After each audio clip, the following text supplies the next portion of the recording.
Antes de iniciar, ajuste seus fones, tenha o livro em mãos e entre neste círculo de saber. Que cada palavra seja uma chama acesa, iluminando os mistérios que aguardam por você. Dogma e Ritual de Alta Magia de Eliphas Levi. Capítulo 15. O Sabá dos Feiticeiros. Eis-nos de novo neste terrível número 15, que, na clavícula do tarô, apresenta para símbolo um monstro de pé num altar, trazendo uma mitra e chifres, tendo um seio de mulher e as partes sexuais de um homem, uma quimera, uma esfinge disforme, uma síntese de monstruosidade, e, embaixo desta figura, lemos esta inscrição franca e ingênua: o diabo. Sim, tratamos aqui do fantasma de todos os espantos, do dragão de todas as teogonias, do Arimane dos persas, do Tifon dos egípcios, do Piton dos gregos, da antiga serpente dos hebreus, da Voivre, do Grauili, Tarasque, da Gargouille, da grande besta da Idade Média, pior ainda do que tudo isso, do Bafome dos templários, do ídolo barbado dos alquimistas, do deus obsceno de Mendes, do bode do Sabbat. Damos, no frontispício deste ritual, a figura exata deste terrível imperador da noite, com todos os seus atributos e caracteres. Digamos, agora, para edificação do vulgo, satisfação do conde de Mirville, justificação do demonomano Bodin e maior glória da igreja que perseguiu os templários, queimou os magos, excomungou os franco-maçons, etc., etc., digamos, ousada e altivamente, que todos os iniciados às ciências ocultas, falo dos iniciados inferiores e profanadores do grande arcano, adoram ainda e adorarão sempre o que é significado por este espantoso símbolo. Sim, na nossa convicção profunda, os grão-mestres da Ordem dos Templários adoravam o Bafome e o faziam adorar pelos seus iniciados. Sim, existiram.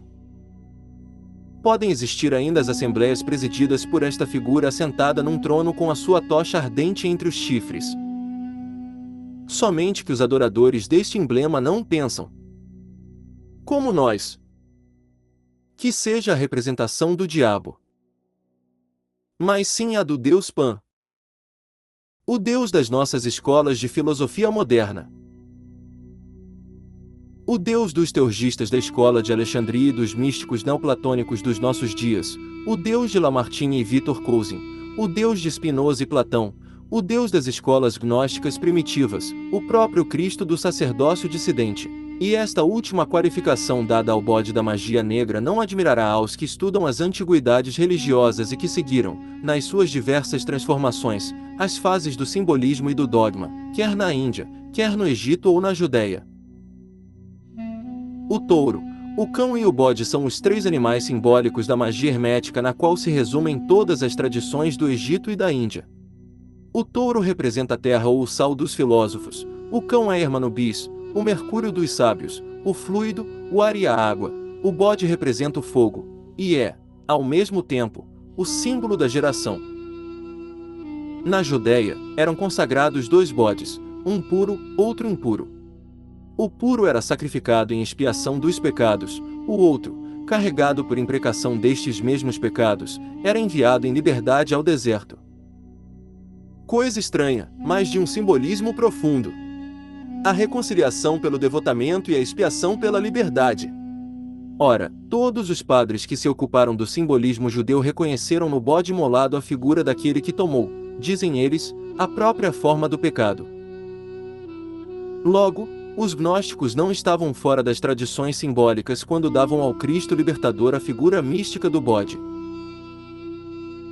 Com efeito, toda a cabala e toda a magia se partiram entre o culto do bode sacrificado e o do bode emissário. Pois, a magia do santuário e a do deserto, a igreja branca e a igreja negra, o sacerdócio das assembleias públicas e o sanhedrim do Sabbat. O bode, que é representado no nosso frontispício, traz na fronte o signo do pentagrama, com a ponta para cima, o que é suficiente para fazer dele um símbolo da luz, faz com as mãos o sinal do ocultismo, e mostra em cima a lua branca de Shezit, e embaixo a lua preta de Gebura. Este sinal exprime o perfeito acordo da misericórdia com a justiça. Um dos seus braços é feminino, o outro é masculino, como no andrógeno de Kunrat, cujos atributos tivemos de reunir aos do nosso bode, pois é um único e mesmo símbolo. O facho da inteligência que brilha entre os seus chifres é a luz mágica do equilíbrio universal, é também a figura da alma elevada acima da matéria, embora esteja presa à própria matéria, como a chama está presa ao facho. A cabeça horrenda do animal exprime o horror do pecado, de que só o agente material, único responsável, deve para sempre sofrer a pena, porque a alma é impassível por sua própria natureza, e só chega a sofrer, materializando-se. O caduceu, que está em lugar do órgão gerador, representa a vida eterna. O ventre coberto de escamas é a água, o círculo que está em cima é a atmosfera, as penas que vêm depois são um emblema volátil. Depois, a humanidade é representada pelos dois seios e os braços andrógenos desta esfinge das ciências ocultas. Eis dissipadas as trevas do santuário infernal, eis a esfinge dos terrores da Idade Média adivinhada e precipitada do seu trono, qual modo se disti, Lúcifer. O terrível Bafome não é mais, como todos os ídolos monstruosos, enigmas da ciência antiga e dos seus sonhos, senão um hieróglifo inocente e até piedoso. Como adorava o homem um animal, sabendo que exerce sobre ele um soberano império? Digamos, para a honra da humanidade, que ela nunca adorou cães e bodes nem tampouco cordeiros e pombas. Em matéria de hieróglifo, por que não um bode tão bem como um cordeiro? Nas pedras sagradas dos cristãos gnósticos da seita de Basílides, vemos representações do Cristo sob as diversas figuras dos animais da cabala, ora é um touro, ora um leão, ora uma serpente com a cabeça de leão ou de touro. Em toda parte, traz, ao mesmo tempo, os atributos da luz, como o nosso bode, que o seu signo do pentagrama impede de tomar por uma das imagens fabulosas de Satã. Digamos bem alto, para combater os restos de maniqueísmo que ainda se revelam, todos os dias, nos nossos cristãos, que Satã, como personalidade superior e como potência, não existe. Satã é a personificação de todos os erros, perversidades e, por conseguinte, também de todas as fraquezas. Se Deus pode ser definido aquele que existe necessariamente, não se poderá definir seu antagonista e inimigo aquele que necessariamente não existe? A afirmação absoluta do bem implica a negação absoluta do mal, por isso, na luz a própria sombra é luminosa. É assim que os espíritos transviados são bons por tudo que tem de entidade e de verdade. Não há sombras sem reflexos, nem noite sem lua, sem fosforescências e sem estrelas. Se o inferno é uma justiça, é um bem. Ninguém jamais blasfemou contra Deus. As injúrias e zombarias dirigidas às suas imagens desfiguradas não o atingem. Acabamos de mencionar o maniqueísmo, e é por esta monstruosa heresia que explicaremos as aberrações da magia negra.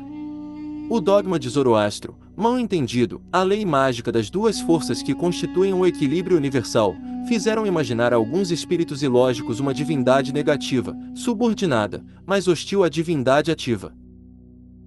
É assim que se formou o binário impuro. Tiveram a loucura de dividir Deus, a estrela de Salomão foi separada em 2 triângulos e os maniqueus imaginaram uma trindade da noite. Este Deus mau, nascido da imaginação dos sectários, tornou-se o inspirador de todas as loucuras e de todos os crimes. Ofereceram-lhe sangrentos sacrifícios, a idolatria monstruosa substituiu a verdadeira religião, a magia negra fez caluniar a alta e luminosa magia dos verdadeiros adeptos, e houve nas cavernas e lugares desertos horríveis conventículos de feiticeiros, vampiros e estriges, porque a demência logo se muda em frenesi dos sacrifícios humanos à antropofagia a somente um passo. Os mistérios do Sabbet foram contados de diversos modos, mas sempre figuram nos ingrimanços e processos de magia. Podemos dividir todas as revelações que foram feitas a este respeito em 3 séries. Primeira, as que se referem a um Sabbat fantástico e imaginário. Segunda, as que trazem os segredos das assembleias ocultas dos verdadeiros adeptos. Terceira, as revelações de assembleias loucas e criminosas, tendo por objeto as práticas da magia negra. Para um grande número de infelizes, dados a loucas e abomináveis práticas, o Sabbat era simplesmente um longo pesadelo, cujos sonhos lhes pareciam realidades e que obtinham por meio de beberagens, fumigações e fricções narcóticas. Porta, que já apontamos como mistificador, dá, na sua magia natural, a pretensa receita do unguento das feiticeiras, por meio do qual se fazem transportar ao Sabbath. Ele o compõe de gordura de criança, de acônito fervido com folhas de álamos e algumas outras drogas, depois quer que se misture a fuligem de chaminé, o que deve fazer pouco atrativa a nudez das feiticeiras que vão ao Sabbath untadas com esta pomada. Eis uma receita mais séria, dada igualmente por Porta, e que transcrevemos em latim para lhe deixar todo o seu caráter de ingrimanso. Recipe, suinha corum vulgare, pentaphyllum, vespertilionis, sanguinem solanum somniferum e oleum, tudo fervido e incorporado conjuntamente até a consistência de unguento. Pensamos que as composições opiáceas, a medula de cânhamo verde, o datura stramonium, o loureiro amêndoa, entrariam com não menos sucesso em semelhantes composições. A gordura ou o sangue das aves noturnas, juntos com estes narcóticos, com cerimônia de magia negra, podem ferir a imaginação e determinar a direção dos sonhos.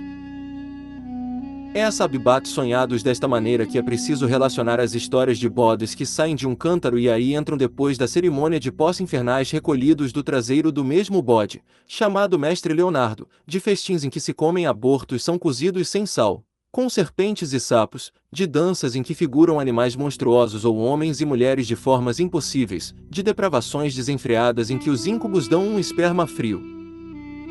Só o pesadelo pode produzir semelhantes coisas e só ele pode explicá-las. O infeliz cura Galfride e a sua penitente depravada, Madalena de Lapalude, ficaram loucos de tais sonhos, e se comprometeram para os sustentar até a fogueira. É preciso ler, no seu processo, os depoimentos destes pobres doentes para entender até que aberrações podem exaltar uma imaginação ferida. Mas o Sabbath não foi sempre um sonho, e existiu realmente. Até ainda existem as assembleias secretas e noturnas em que foram e são praticados os ritos do mundo antigo, e destas assembleias umas têm um caráter religioso e um fim social, outras são conjurações e orgias. É sob este duplo ponto de vista que vamos considerar e descrever o verdadeiro Sabbath, quer seja o da magia luminosa, quer o da magia das trevas. Quando o cristianismo proscreveu o exercício público dos antigos cultos, obrigou os partidários das religiões a se reunirem em segredo para a celebração dos seus mistérios. A estas reuniões presidiam iniciados que estabeleceram logo, entre os diversos matizes destes cultos perseguidos, uma ortodoxia que a verdade mágica lhes ajudava a estabelecer com tanto mais facilidade, quanto a proscrição reúne as vontades e estreita os laços da fraternidade entre os homens. Assim, os mistérios de Ísis, de Ceres Eleucina, de Baco, se reuniram aos da boa deusa e do druidismo primitivo. As assembleias se realizavam ordinariamente entre os dias de Mercúrio ou Júpiter, ou entre os de Vênus ou Saturno, aí se ocupavam dos ritos da iniciação, trocavam sinais misteriosos, cantavam os hinos simbólicos, uniam-se por meio de banquetes e formavam sucessivamente a cadeia mágica pela mesa e a dança, depois separavam-se, após terem renovado os juramentos entre as mãos dos chefes e recebido as suas instruções.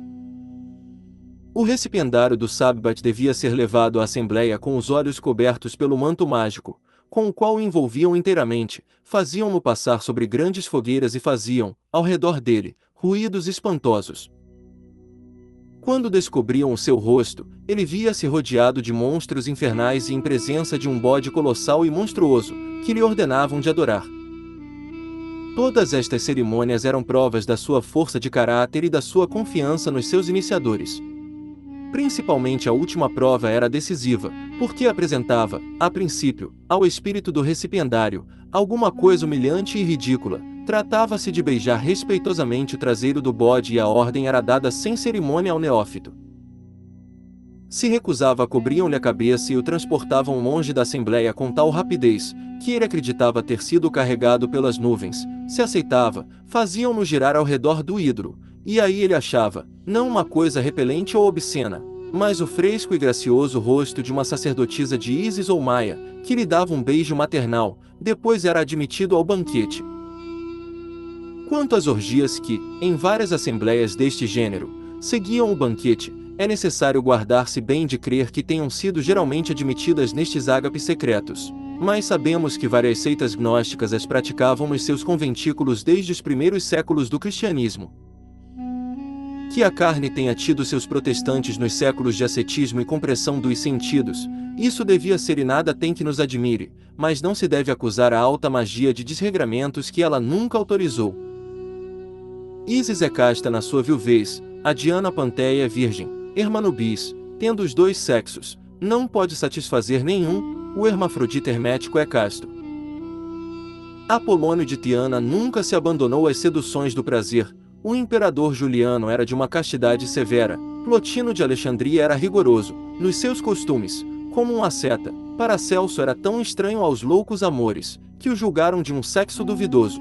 Raimundo Lulo foi iniciado aos últimos segredos da ciência só depois de um desespero de amor que o fez casto para sempre.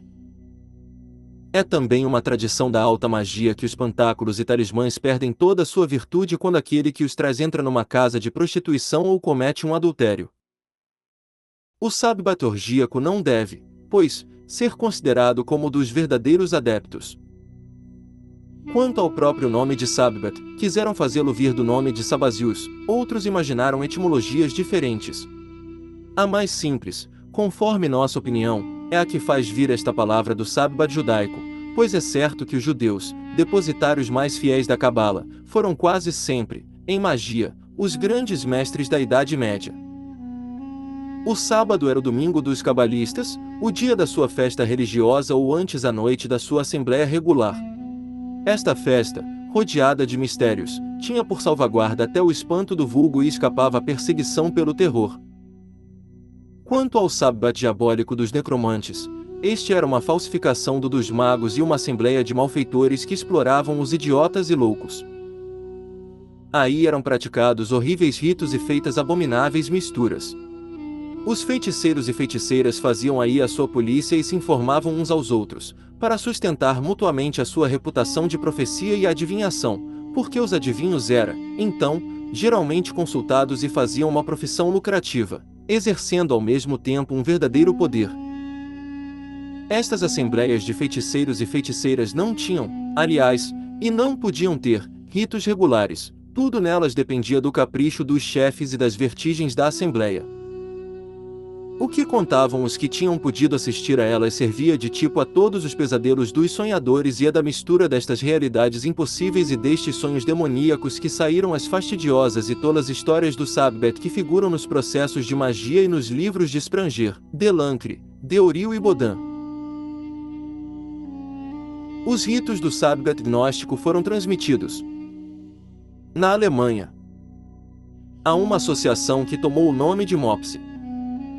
Substituíram aí o bode cabalístico pelo cão hermético e, por ocasião da recepção de um candidato ou uma candidata, porque a ordem admite senhoras, conduzem a ele ou a ela com os olhos fechados, fazem ao seu redor este ruído infernal que fez dar o nome de sábbat a todos os rumores inexplicáveis, perguntam-lhe se tem medo do diabo. Depois propõem-lhe bruscamente a escolha entre beijar o traseiro do grão-mestre ou do mopse, que é uma figurinha de cão coberta de seda, e substituída ao antigo ídolo do bode de Mendes. Os mopses têm, como sinal de reconhecimento, uma careta ridícula que lembra as fantasmagorias do antigo sábbat e as máscaras dos assistentes.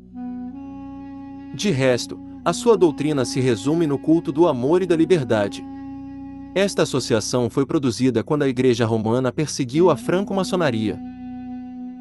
Os mopses aparentavam se recrutarem só no catolicismo e tinham substituído o juramento de recepção por uma solene obrigação sob a palavra de honra de nada revelar dos segredos da associação. Era mais do que um juramento e a religião nada mais tinha que dizer.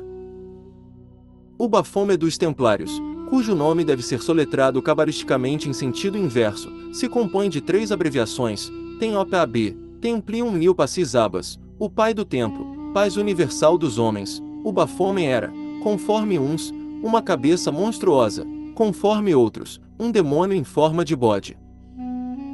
Um cofrezinho esculpido foi desenterrado ultimamente das ruínas de uma antiga comenda do templo, e os antiquários observaram aí uma figura bafomética, análoga, quanto aos atributos, ao nosso bode de Mendes e ao andrógeno de Conrad. Esta figura é barbada, com um corpo inteiro de mulher, tem numa das mãos o sol e na outra a lua, ligados por correntes.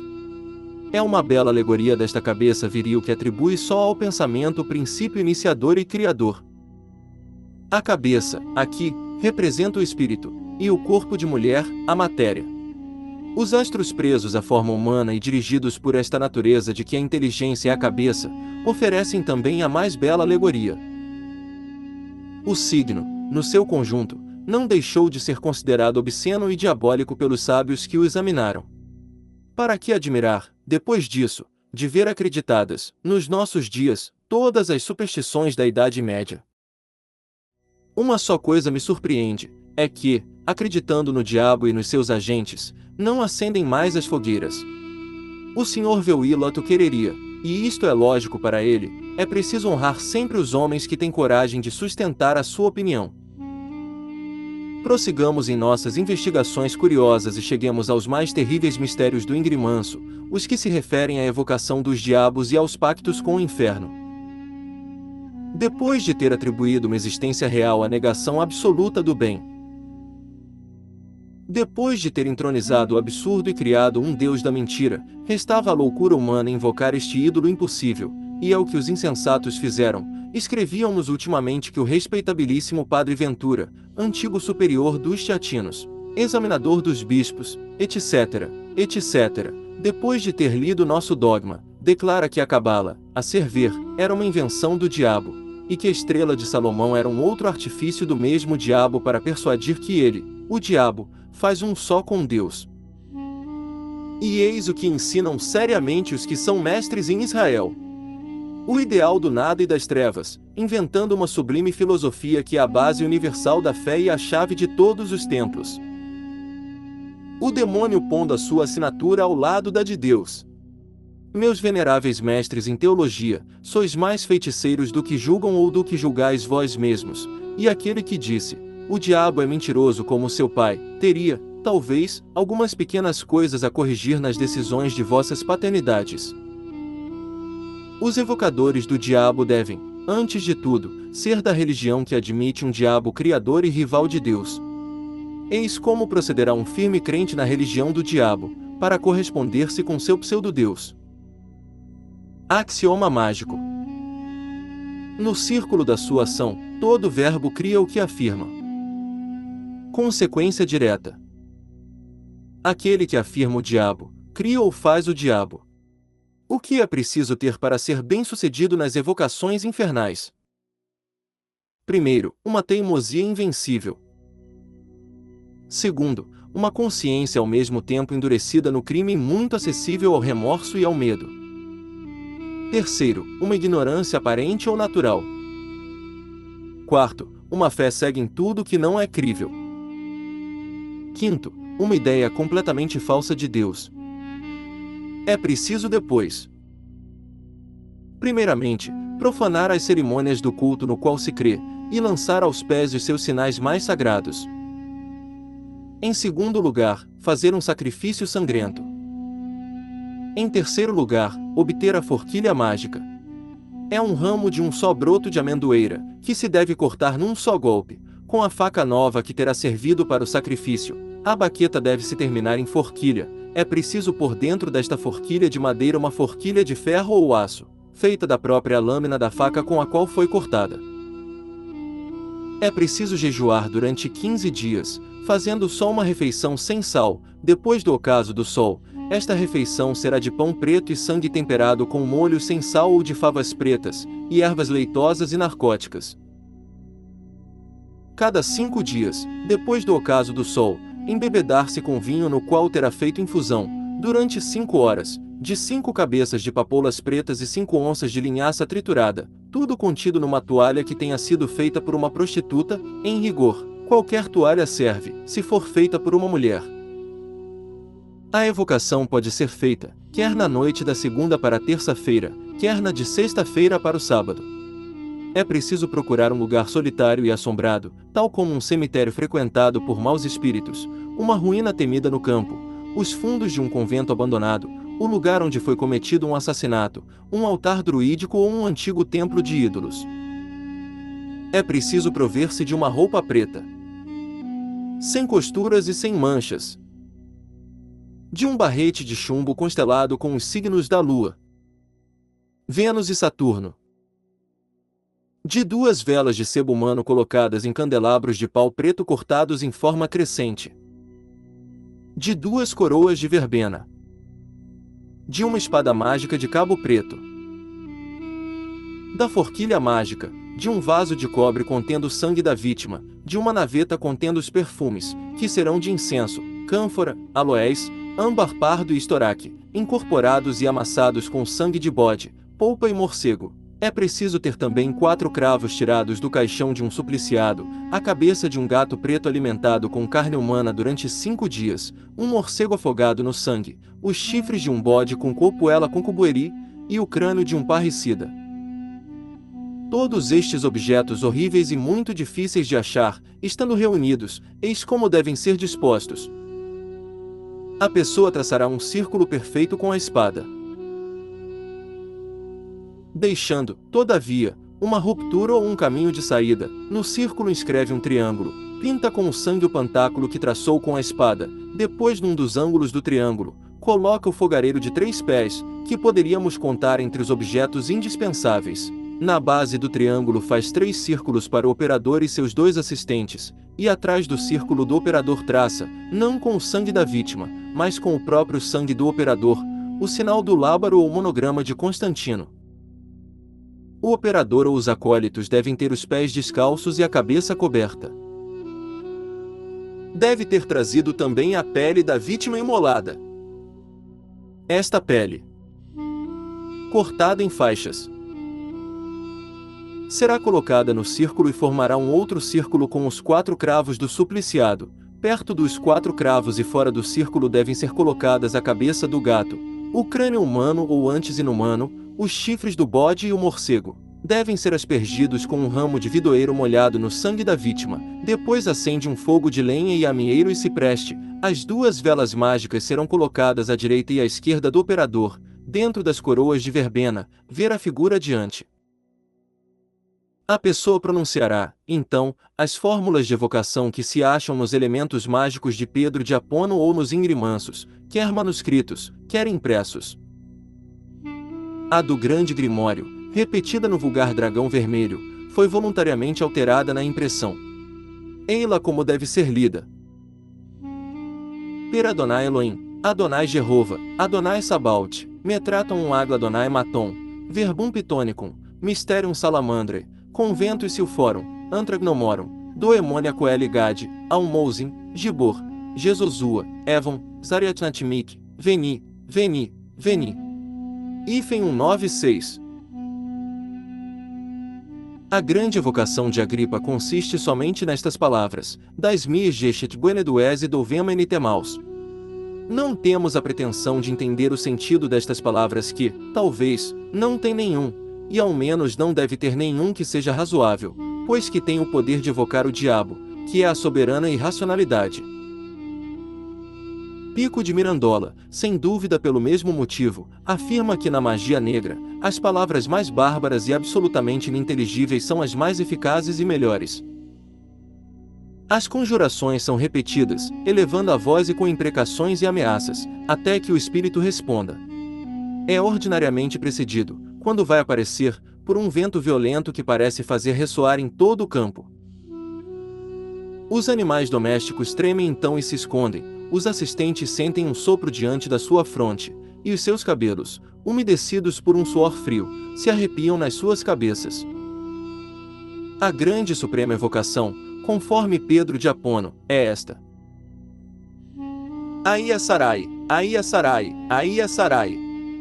Per Elohim, Arshima, Rabur, Batas superveniens abeor superaberir Shavajot. Shavajot. Impero tibi per clavem salamonis enomen magnum samanforas. Eis agora os sinais e as assinaturas dos demônios ordinários. Estas são as assinaturas dos simples demônios, eis ao lado as assinaturas oficiais dos príncipes do inferno, assinaturas constatadas, juridicamente. Ó Senhor Conde de Mirville, e conservadas nos arquivos judiciários como peças de convicção para o processo do infeliz Urbano Grandier.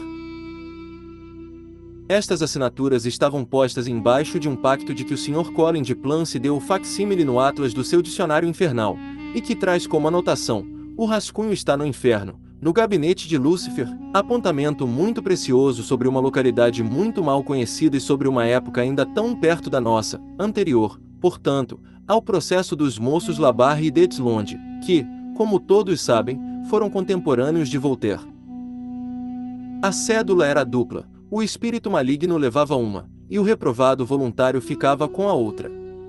As obrigações recíprocas eram, para o demônio, servir o feiticeiro durante um certo número de anos e para o feiticeiro, pertencer ao demônio depois de um tempo determinado. A Igreja, nos seus exorcismos, consagrou a sua crença em todas estas coisas e pode-se dizer que a magia negra e o seu príncipe tenebroso são uma criação, real, viva, terrível, do catolicismo romano, que até são a sua obra especial e característica, porque os padres não inventam Deus. Por isso, os verdadeiros católicos prendem-se no fundo do coração à conservação, à regeneração desta grande obra que é a pedra filosofal do culto oficial e positivo. Dizem que, na língua dos forçados, os malfeitores chamam o diabo de padeiro, todo o nosso desejo, e falamos aqui não como magista, mas sim como filho devotado do cristianismo e da Igreja, a qual devemos a nossa primeira educação e nossos primeiros entusiasmos. Todo o nosso desejo, dizemos, é que o fantasma de Satã não possa mais ser chamado também o padeiro dos ministros da moral e dos representantes da alta virtude. Entenderão o nosso pensamento e nos perdoarão a ousadia das nossas aspirações em favor das nossas intenções devotadas e da sinceridade da nossa fé? A magia criadora do demônio, esta magia que ditou o Grimório do Paponório, o Enchiridion de Leão III, os exorcismos do ritual, as sentenças dos inquisidores, os requisitórios de Laubardemont, os artigos dos senhores Veuillot e Irmãos, os livros dos senhores Falleux, Montalembert, Mirville, a magia dos feiticeiros e dos homens pios que não o são, é alguma coisa verdadeiramente condenável em alguns e infinitamente deplorável nos outros. É principalmente para combater, desvendando estas tristes aberrações do espírito humano, que publicamos este livro. Possa ele servir para o êxito desta santa obra. Porém, não mostramos ainda estas obras ímpias em toda a sua torpeza e monstruosa loucura, é preciso compulsar os anais da demonomania, para conceber certos crimes que só a imaginação não inventaria. O cabalista Bodin, israelita por convicção e católico por necessidade, não teve outra intenção, na sua demonomania dos feiticeiros, senão atacar o catolicismo nas suas obras e solapar o maior de todos os abusos da sua doutrina. A obra de Bodin é profundamente maquiavélica e fere no coração as instituições e os homens que ele parece defender. Dificilmente seria possível imaginar, sem o ter lido, tudo o que ajuntou de coisas sangrentas e horríveis, atos de superstição revoltante, sentenças e execuções estúpidas. Queimai tudo! Pareciam dizer os inquisidores, Deus reconhecerá os seus. Pobres loucos, mulheres histéricas, idiotas, eram queimados sem misericórdia por crime de magia, mas também que grandes culpados escapavam a esta injusta e sanguinária justiça. É o que Bodin nos faz entender, quando nos conta anedotas do gênero daquelas que põe na morte do rei Carlos IX. É uma abominação pouco conhecida e que, ainda que o saibamos, mesmo na época da mais febril e desoladora literatura, não tentou a nerve de nenhum romancista. Ferido por um mal de que nenhum médico podia descobrir a causa nem explicar os terríveis sintomas, o rei Carlos IX ia morrer. A rainha-mãe, que o governava inteiramente e que podia perder tudo sob um outro reino, a rainha-mãe, que desconfiaram ter sido a causadora desta doença, contra seus próprios interesses, porque sempre supunham que esta mulher, capaz de tudo, tinha ardis ocultos e interesses desconhecidos, consultou primeiramente seus astrólogos, sobre o rei, depois recorreu à mais detestável das magias. O estado do doente sendo, de dia para dia, mais duvidoso e ficando mais desesperado, resolveu-se consultar o oráculo da cabeça sangrenta, e eis como se procedeu para esta operação infernal. Tomaram uma criança, de belo rosto e inocente de costume, fizeram-na preparar em segredo para sua primeira comunhão por um esmoler do palácio. Depois, chegado o dia ou antes a noite do sacrifício, um monge, jacobino após ter dado a obras ocultas da magia negra, começou à meia-noite, no quarto do doente em presença somente de Catarina de Médicis e dos da sua confiança, o que então era chamada a Missa do Diabo.